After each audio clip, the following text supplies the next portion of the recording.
Is Matt Reeves about to give us a new boy wonder? Hey guys, before you get started, make sure you click that subscribe button, and if you don't ring that bell, you won't get any updates. Hey everybody, let's take a couple minutes to talk about this new Forbes article about the upcoming Matt Reeves Batman feature. It mentions quite a few new characters, some potential castings, and gives us some clues about what may be upcoming in this series. As we found out this week, Robert Pattinson is officially suiting up as the Batman, and a new report from Forbes seems to indicate that Matt Reeves may introduce several other new and really important characters to the Batman mythos. Now, we've heard for a long time, and Forbes seems to confirm that we are indeed going to get the Penguin and Catwoman as the primary villains of this movie. But then Forbes did add there will be a couple other characters added to the list. That included Alfred and Commissioner Gordon, obviously, but more interestingly, the Riddler. This raises a couple of questions. Obviously, Jeremy Irons and J.K. Simmons will probably be recast. And a new rumor about Nicholas Hoult that's floating around does indicate that even though he wasn't offered the role of Batman, he may now be lined up to play the Riddler. Although there's no confirmation on that rumor as of yet.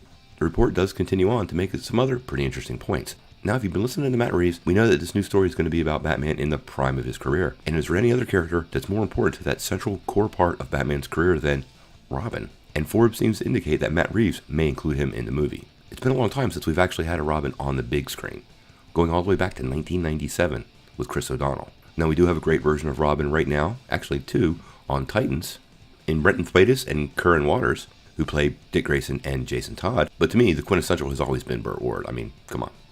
If you've listened to everything Reeves has said, once again, this is the Batman in the prime of his career. We've heard two villains, now we're hearing a third, and we've also been rumored to having up to 6 villains in this movie. If you kind of think about it, a Batman in the prime of his career could basically introduce most of the Batman mythos without any explanation. And let's be real, is there any other character besides Batman that needs less explanation?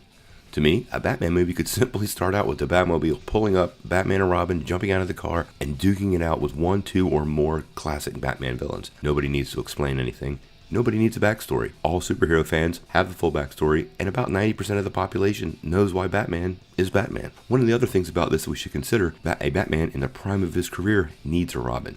I mean, check out this clip from Denny O'Neil. People who are occupying big offices, Batman and Robin were this thing. And this is what made it successful, and you don't want to screw around with something that at that point had been successful for years and years, for decades. Here's the late great Len Wein talking a little bit about how Batman really doesn't work so well as a solo kind of guy. Batman had gone solo for a while, and we quickly realized Batman without a Robin was not the healthy character. We miss you, Len. So DC has always found that they've worked well together. Maybe this has been the missing component in some previous attempts. Nolan's films were great, but those are Christopher Nolan. He's one of the greatest filmmakers of our time. And maybe Matt Reeves is really onto something here. Jump into a Batman story with a full existing Batman universe with no explanation. I love it. And since he's going to be making a full trilogy of films, why not just get things kicked off and moving without any weight or origin story to weigh it all down? We just saw a Batman origin, and we don't really need a Robin origin, maybe a flashback, if it's part of the story. What do you guys think? And do you want to see Robin in Matt Reeves' The Batman? And of course, the more important question, which version of Robin do you want to see? Tell me what you think in the comments below. If you like this video, make sure you press like below, click subscribe, and if you don't ring that bell, you won't get any updates. Peace.